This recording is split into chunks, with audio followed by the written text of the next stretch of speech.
What were you thinking? Welcome to the next conversation hosted by Dr WP Wahl from the Institute for the Advancement of Cognitive Education, bringing you cutting-edge resources for better thinking and learning.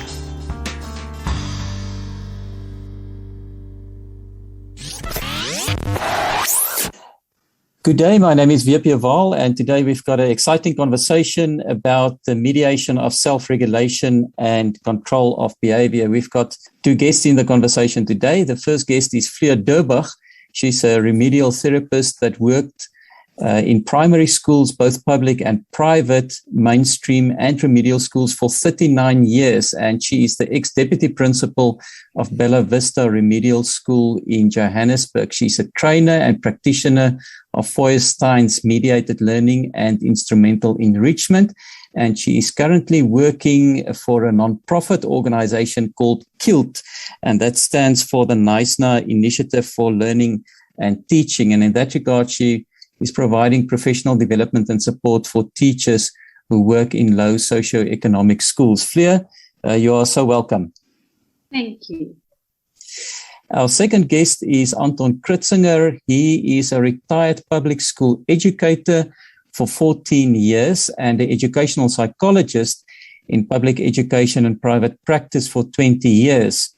And he is currently also a Feuerstein instrumental enrichment practitioner and a heavyweight in terms of cognitive education in South Africa. Anton, welcome. Thank you.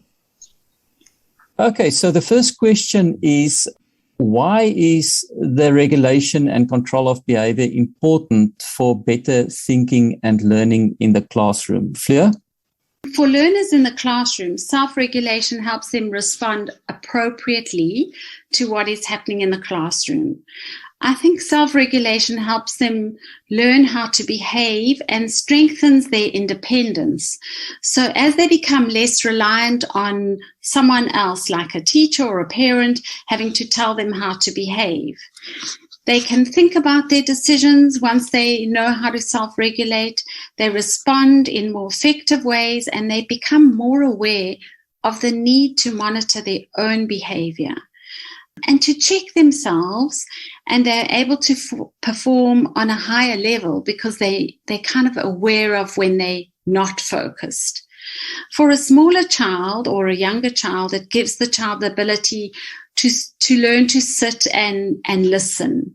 But from my perspective, I feel all learners grow through the mediation of self-regulation, and that it's a protective factor in that they don't get into trouble from their peers for disrupting learning and from teachers. So they become more compliant in the school situation. Absolutely. And I think this is one of those MLE parameters that, if you apply it well, can really make a huge and significant difference in the lives of people, doesn't it? Very much so. Right. Anton, would you like to add to just a why question? Why is it so important that we are aware of self-regulation and control of behavior and that we apply it? Yes, in my experience, the children who get referred very easily to a school psychologist are the kids who don't control their behavior in class, number one, and secondly, who don't attend, who have attentional difficulties. And mediation of regulation and control of behaviors as a parameter it encompasses two opposing aspects. So first of all, it has to do with the control of impulsivity and to be able to attend better and to be able to sit still in class and do your work. But on the other hand, it also has to do with the initiation of behavior, in other words, overcoming blockages, so that a child isn't, for instance, overwhelmed by the tasks that he or she has to do and will be able to carry on with the task.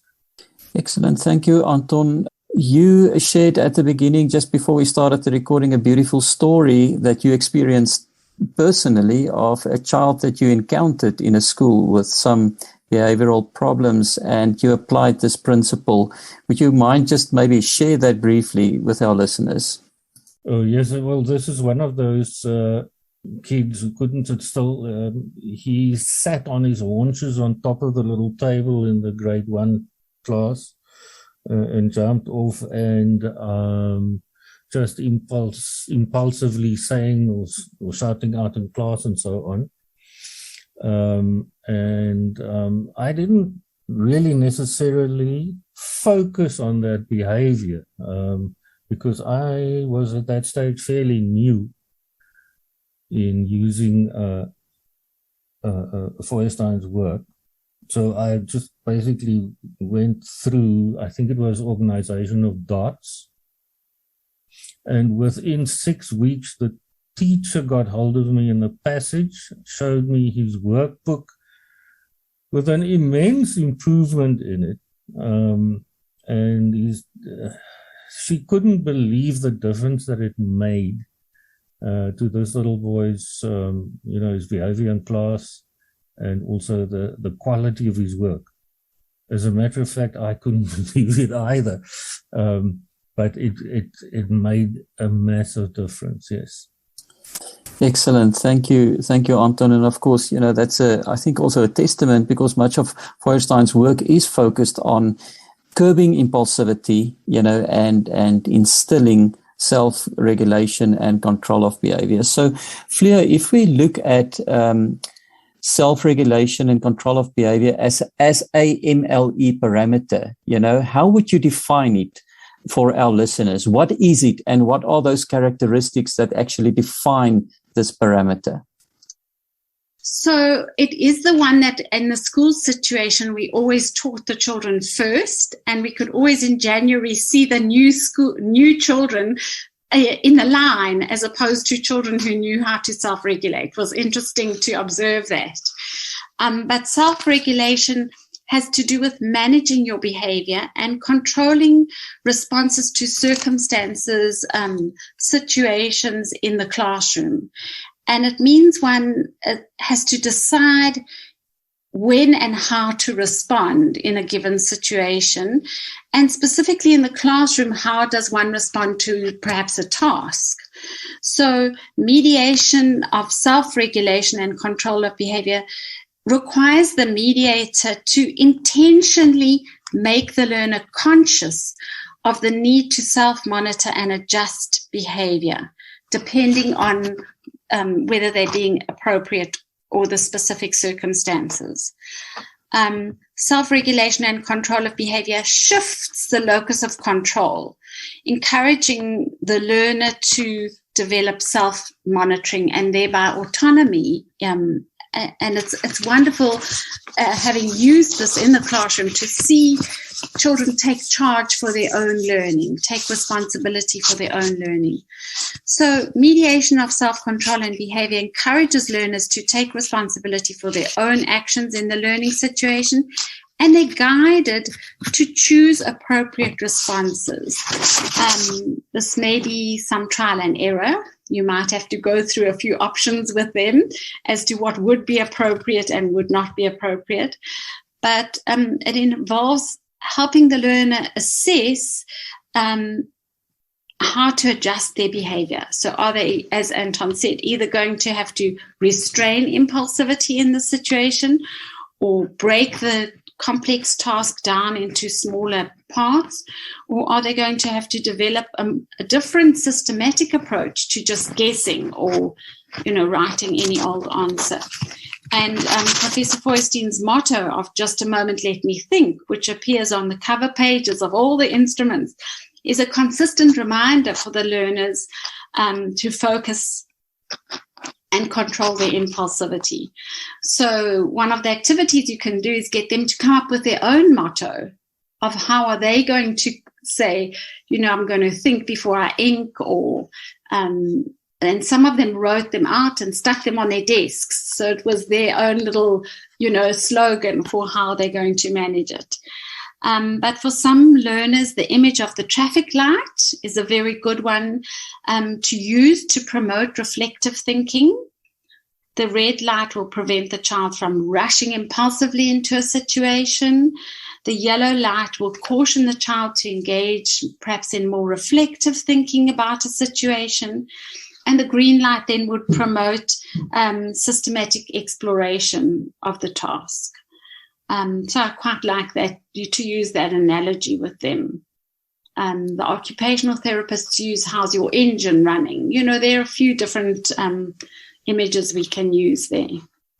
Fleur, while you were talking, I was thinking I'm currently reading a biography on Benjamin Franklin, the great American leader of the 18th century. And that's one of my hobbies. I read biographies. And what was interesting for me, he had a list of key habits and behaviors that would actually, make him successful. And he would frequently refer back to the list and sort of monitor himself, how well he's doing on each one of those aspects, and try to improve himself of that. And that was for me a beautiful example of self-regulation and control of behavior, for somebody that made a significant impact on so many levels. And so I was thinking about that when you were talking.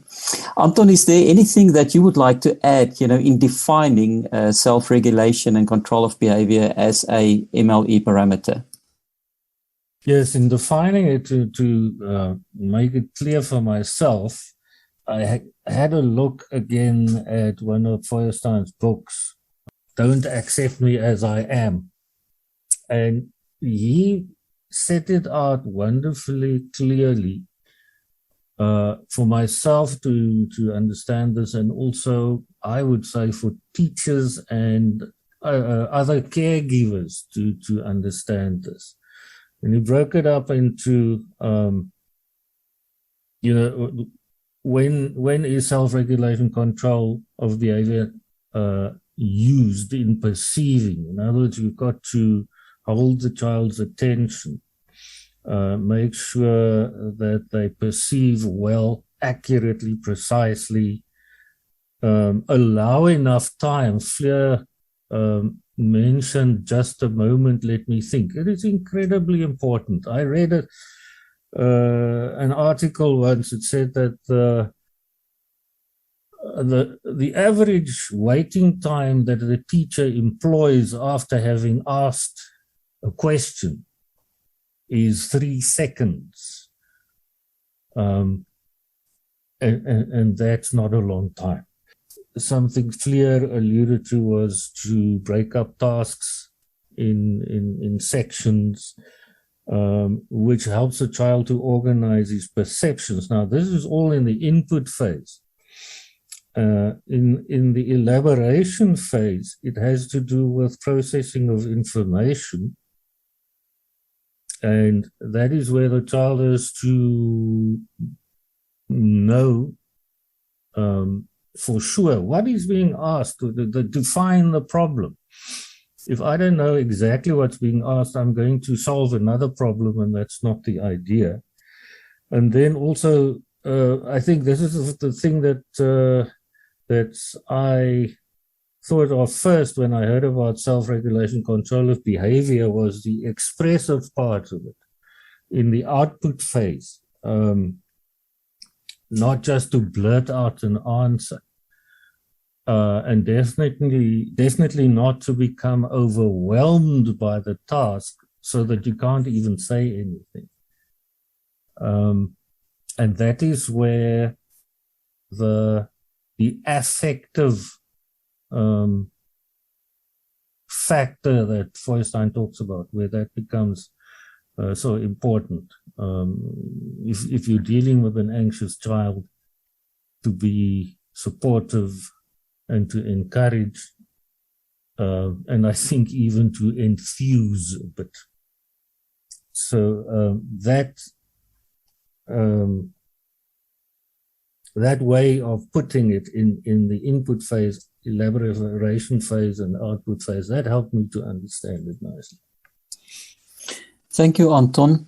Fleur, I want to ask you, would you be willing just to give practical tips, practical hints to educational practitioners? How could they possibly apply self-regulation and control of behavior as a MLE parameter in the context of a classroom?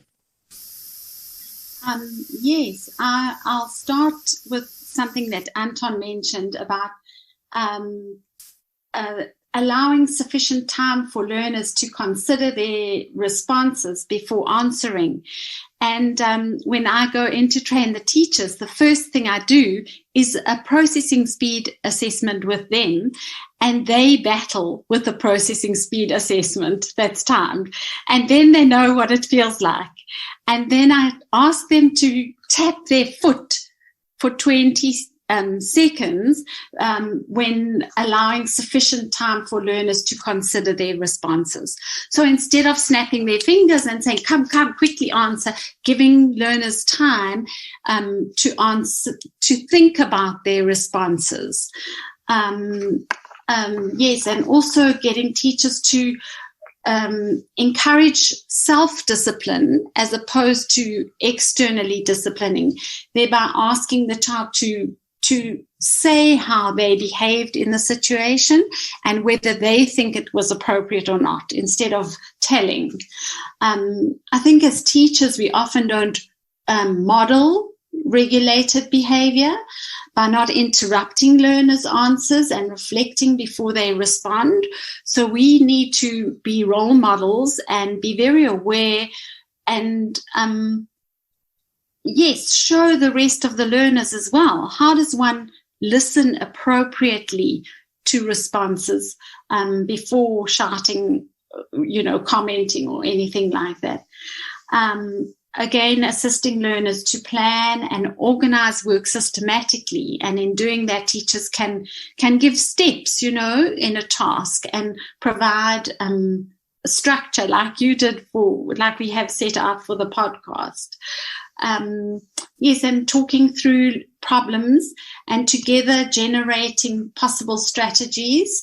So I use the Sunny Plan, the strategy for organization, a lot in this instance, and encouraging learners to evaluate their own work. So do they really feel happy about handing that in the way it is, or have they what's their time management like? Can they check their own responses, and are they comfortable with handing that work in?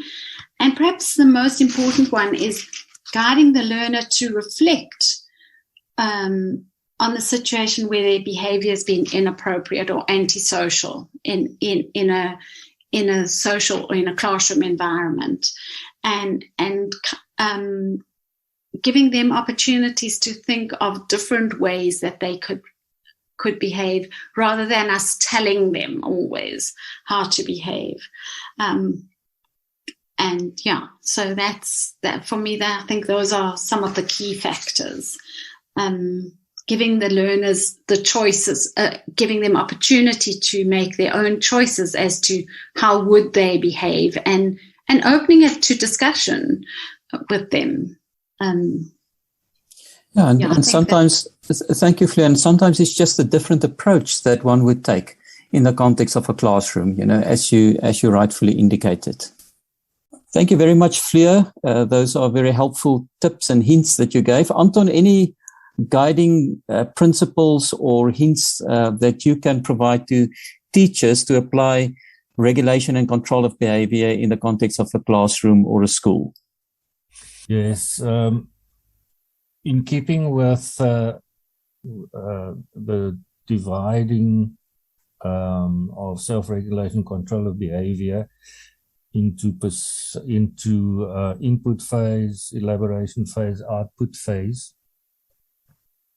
and bearing in mind the troubles that teachers in most of our schools have, as outlined earlier, if I could call it that, the chaos and the hunger and the behavior problems, then I would say that a good thing to do first thing in the morning is to have a settling down activity of some sort, breathing exercises or singing or some educational game. In the first place, to settle the kids down so that they become ready for teaching. In other words, for clear and accurate perception. And also what is very important with the youngsters is to make sure that they're not bored. Because boredom, sure, that causes behavior problems. Okay, so that was what was very, very important for me. If you bear in mind the challenges that teachers are faced with in large classes, then lately I've not been working with large classes. I've been working via Zoom with individuals. And it was very interesting to see young kids working on Zoom. I think they forget that you can see them on the camera because they sometimes just disappear. But what I find very useful is to ask the child, tell me what you see. What do you see? And where do you see it in the picture? And is there anything else that you haven't told me yet? Something as simple as the color of a particular symbol, to ensure that they are looking very carefully at the stimulus and perceive clearly. Okay, and then something that Fleur also referred to is for, and this is in the next phase, this is in the elaboration phase, is having a strategy. Child should have a strategy, and this is one of the things that I really emphasize with my clients, is to work systematically. So, for instance, in organization of dots, there's a whole lot of dots, and on the error pages, and you've got to count the dots. You have to count the dots because there might be one missing or one extra. How do you count an amorphous, chaotic bunch of dots? You have to have a systematic way. So that is very important to get them to do that. And once they do that, they can always do it. And they immediately say, oh, it's a much better way of counting dots or whatever, than just jumping in and trying to count them. And then in the last instance, in the output phase, we have spoken about this, but the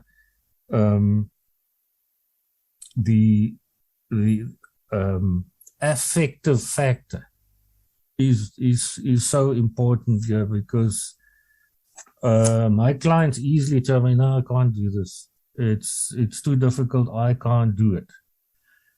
And how do you get over that? You have to be supportive. You have to be encouraging. And then one of the things that Feuerstein mentions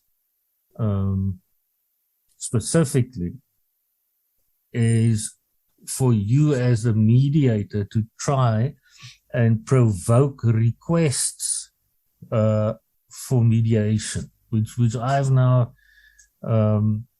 begun to find very interesting. Child says to you, no, it's too difficult for me, I can't do it. So what do you do as a mediator? So, okay, do you want a clue? Do you want me to give you a clue? And that often just breaks a logjam, and there we go. So as far as those three ways of looking at it is concerned, I would mention those things. Excellent. Thank you very much, Anton. Fleur, any concluding remarks that you want to leave our listeners with? I thought of a couple of things. The work of Daniel Siegel in The Whole Brain Child complements Feuerstein's mediation of self-regulation and control of behavior by explaining that even small children have the capacity to stop and think. And he explains the importance of giving children skills, strategies, to regulate their behavior and to foster self-awareness. He encourages caregivers to teach children what's happening in their brains when they feel themselves losing control. And in one of the reading programs that I use, we use a strategy called Think Thrice. Think ahead, think back, and think for yourself. So I also like the work of Carl Rogers, and he tells us that the individual who sees himself and his situation clearly freely takes responsibility for that situation is a very different person from one who's simply in the grip of outside circumstances. And that's unfortunately where we see a lot of these children today being in a situation that they don't know how to control themselves. So my final remark is basically that effective learners are able to apply the metacognitive strategy and manage themselves appropriately in various learning sets. Then we've mastered self-regulation and control of behavior. Not only for children, I think for adults too, it's a really important strategy. Absolutely. Thank you so much, Fleur. And Anton, any concluding remarks that you want to leave with our listeners? Yes, I'd very much like to point out to especially teachers of large classes or their, let's say their seniors, their principals, that all of this, and this is an excellent way of approaching learning. Especially obviously if you combine it with all the other parameters. And you don't need any special materials. You don't need a special curriculum. This is a particular approach to learning that you can use in any classroom, small one, large one, or with individuals. Excellent. Thank you very much, Anton. And to both you and Fleur, thank you very much just for sharing open-heartedly your insights, especially on our discussion on self-regulation and the control of behavior. Both of you come with years and years of experience, not only in the educational field, but specifically also in relation to Feuerstein's theory and its applied system. So from my side, thank you very much. Today we had a conversation with Fleur Durbach and Anton Kritzinger about the NMLE parameter of self-regulation and the control of behavior. This podcast was brought to you by the Institute for the Advancement of Cognitive Education. Visit our website at www.ilearnthinking.org or on social media at iLearnThinking.